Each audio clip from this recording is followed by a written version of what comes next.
चलिए, भुवन जी का good morning आप तमाम बच्चों को। और मैं पुनः आज आपको कॉमन एरर सीरीज में अगला सेट लेकर आया हूं और मैं शुरू किया हूं प्रीवियस सेट। और 1997 से मैं शुरुआत की है प्रीवियस सेट। आप बच्चों का डिमांड था, यहाँ भी स्थानीय ढेर सारे बच्चे हैं जिसने कहा कि सर ये प्रीवियस सेट से ही दिया जाए।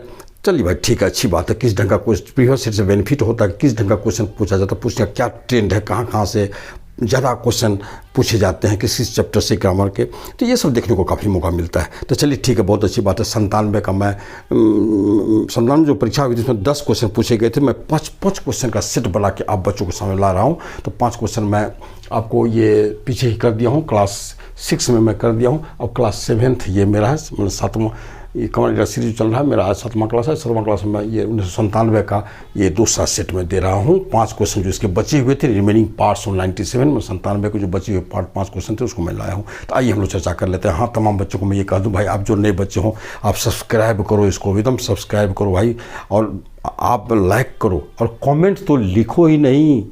व्हाट डू यू फील, आप क्या अनुभव करते हैं, क्या एहसास करते हैं, उस एहसास को आप अपने कमेंट के माध्यम से मेरे तक पहुंचाइए। आप मेरे साथ हैं, हम आपके साथ हैं। और एक चीज़ मैं कह दूं कि मैं ढेर सारे सीरीज चलाने जा रहा हूं। आप इंग्लिश में मैं हिंदू का एडिटोरियल को भी सीरीज देने जा रहा हूं। मैं आपको इंग्लिश न्यूज़ पर कैसे पढ़ा जाएगा ये ट्रांसलेशन का सीरीज तो मैं स्टार्ट कर दिया हूं। आज आपको लोड होने जा रहा है। आइए ट्रांसलेशन की दुनिया में धूम मचाते हैं। आप भुवन जी को सारी ट्रांसलेशन कर लीजिए, एक से एक ट्रांसलेशन जो दुनिया में किसी किताब में नहीं है, नकल कर कर के लोग ढेर सारे दिल्ली वगैरह से ही पढ़ा रहे हैं आप। तो खैर उसकी बात मैं कर चुका हूँ, फिर बार बार बात करूँगा, ये सब हो। तो इसलिए आपको इंग्लिश की दुनिया में कोई कमी नहीं होने दूंगा। मैं वोकैबुलरी का सीरीज स्टार्ट करने जा रहा हूँ, मैं फ्रेज का करने जा रहा हूँ, एडियम्स का करने जा रहा हूँ, ढेर सारी चीज़ करने जा रहा हूँ। तो चलिए उन्हीं सीरीज में से मैं 2 सीरीज जो स्टार्ट किया हूँ, ट्रांसलेशन का और कॉमन एरर का। उसी कॉमन एरर में प्रीवियस सीरीज का जो सीरीज स्टार्ट किया हूँ, 97 का रिमेनिंग पार्ट जो 5 क्वेश्चन बचे हुए थे उसको मैं डिस्कशन करने जा रहा हूँ। फिर उसके बाद 98 का आ जाएगा, 98 का फिर आ जाएगा आपको। तो चलिए ठीक है, आज देखते हैं पहला question. Unless it is accepted to both the parties, an arbitrator would be of no use to settle this dispute। एकदम क्लियर हो चुका है। यहाँ देखिए इज एक्सेप्टेड की बात मैं करना चाहता हूँ। देखिए इज एक्सेप्टेड, एक एक्सेप्ट एक नॉर्मल वर्ब है। Is accepted, it is in passive form, यह पैसिव रूप में है। और जब सेंटेंस पैसिव होता है, वर्ब जब पैसिव होता है तो पैसिव में जो यहाँ बाद में जो एक नाउन आता है या प्रोनाउन आता है तो उसके साथ आप नॉर्मली बाय लगाते हैं, बाय। तो और बाय के अतिरिक्त आपको टू भी आता है, कोई दिक्कत नहीं। अगर स्पेशल कुछ वर्ब्स हैं, स्पेशल वर्ब्स हैं, जैसे आपको ऑब्लाइज है या नो है, अगर इस दोनों को पैसिव में यूज़ आप करेंगे तो बाय के जगह टू आ जाता है। नहीं तो आपको सब में टू नहीं आता। हाँ, कहीं कहीं आपको एट भी आता है, कहीं कहीं विथ भी आता है, लेकिन ये स्पेशल वर्ब्स हैं, नॉर्मल वर्ब्स नहीं है। इसलिए आप यहाँ टू को काट करके यहाँ बाय लगा दें तो बाय प्लस नाउ ये सब्जेक्ट हो जाता है।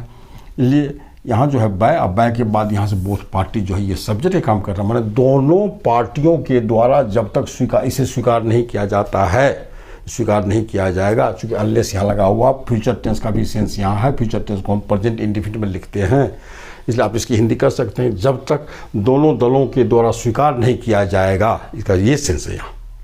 इसलिए आप यहाँ टू न दे करके बाय दे दें। चलिए हम लोग अगला क्वेश्चन पे चल रहे हैं। यहाँ 2 में देखिए जरा सा। Although the manager was keen on getting the work done through Sudhir yesterday, he tries।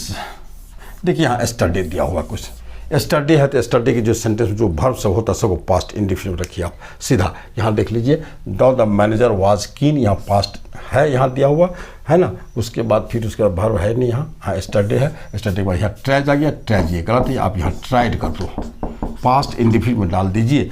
Rule होता है कि जब एस्टरडे है, प्रीवियस डे, एस्टर प्रीवियस और लास्ट के साथ कोई टाइम इंडिकेटिंग वर्ड है, डे हो, मंथ हो, वीक हो, कुछ भी हो, और इसके पहले अगर सिंस या फोर ना हो तो समान तौर पर उस सेंटेंस के वर्ब को आप सदैव पास्ट इंडेफिनिट में रखें। यह ग्रामर का जनरल रूल है। इसलिए यहाँ एस्टरडे के चलते यहाँ ट्राइज काट के ट्राइड कर दें। चलिए अब इसको यहाँ देखिए, द वेरियस कॉन्सिक्वेंसेस ऑफ, यहाँ of the decision taken by the finance ministry was not foreseen by the bureaucrats. चलिए क्वेश्चन है, अब यहाँ देखिए वाज आया हुआ, वाज फोरसीन, पैसिव वर्ब है, वाज फोरसीन। वाज नॉट फोर्सिन है, तो नॉट क्यों, तो वाज फोर्सिन है, ये पैसिव वर्ब है। अब यहाँ देखिए, आखिर ये वर्ब आया है किसके लिए। यहाँ देखिए वेरियस कॉन्सिक्वेंसेस प्लूरल है और इसके पहले वेरियस लगा हुआ जो इसका एडजेक्टिव है, तो एडजेक्टिव को वर्ब से कोई लेना देना नहीं होता है भाई, इसलिए कॉन्सिक्वेंसेस यहाँ देखिए इसकी महत्ता है। अब यहाँ देखिए डिसीजन, एक नाउन इसके पहले प्रीपोजिशन आ गया, इसलिए डिसीजन तो वर्ब लेगा ही नहीं, क्योंकि रूल भी होता है किसी भी नाउन से पहले अगर या किसी प्रोनाउन से पहले प्रीपोजिशन हो तो उसको वर्ब नहीं मिलता है, क्योंकि यह ऑब्जेक्ट हो जाता है प्रीपोजिशन का। ऑब्जेक्ट कभी भी वर्ब नहीं लेता है, ध्यान रखिए। तो इस डिसीजन को भी वर्ब नहीं मिलेगा। टेक V3 है तो V3 तो को तो वर्ब मिलता ही नहीं भाई।